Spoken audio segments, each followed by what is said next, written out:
Ilang dokumentong konektado sa flood control project ang nakuha sa mga vault sa loob ng condo unit ni Zaldico sa Taguig. Pinag-aaralan na ng NBI kung paano yan makakatulong sa binubuo nilang kaso. Hiniling na rin isailalim sa Red Notice Alert ng Interpol si Co. Nakatutok si John Consulta.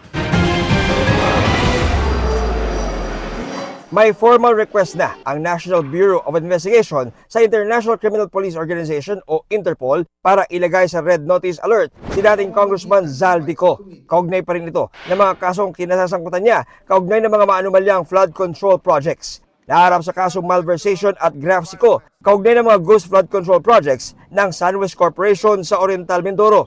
Kanselado na rin ang kanyang passport. Sabi ni NBI spokesperson Palmer Malyari, inaantabayanan nila ang paglalabas ng Interpol Red Notice laban kay Co matapos silang maghain ng request nitong November 23. Ito po ay under evaluation pa. Ang huli naming na-check is actually being evaluated by the Notices Diffusion Task Force in terms of its form and substance. Sa pagsisilbi ng search warrant ng NBI sa condo unit ni Co sa Taguig kahapon, pera at dokumento ang nakuha ng raiding team. Sabi ni Malyari, 3 vault ang tumambad sa mga operatiba sa loob ng condo unit. Binuksan nila ang mga ito sa pamamagitan ng acetylene at electric saw. Ayon sa NBI, ang ilan sa mga dokumentong kanilang nakuha konektado sa flood control projects. Pinag-aaralan nila ngayon kung paano ito makakatulong sa kanilang binubuong kaso.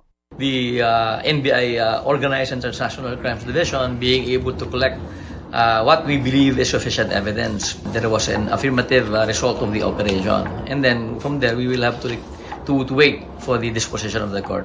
Ayon sa NBI, inasahan na raw nila ang hinalang planted ang mga dokumentong matagpuan sa loob ng kondo ng dating mambabatas. Kaya naman, meron na raw silang planong gawin para rito.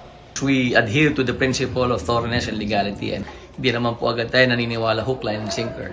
Kinakailangan dumaan sa masusing pag-evaluate kung ito ba ay itinanim lang o talagang genuine ang kanilang presence doon sa area. Para sa GMA Integrated News, John Consulta, nakatutok 24 oras.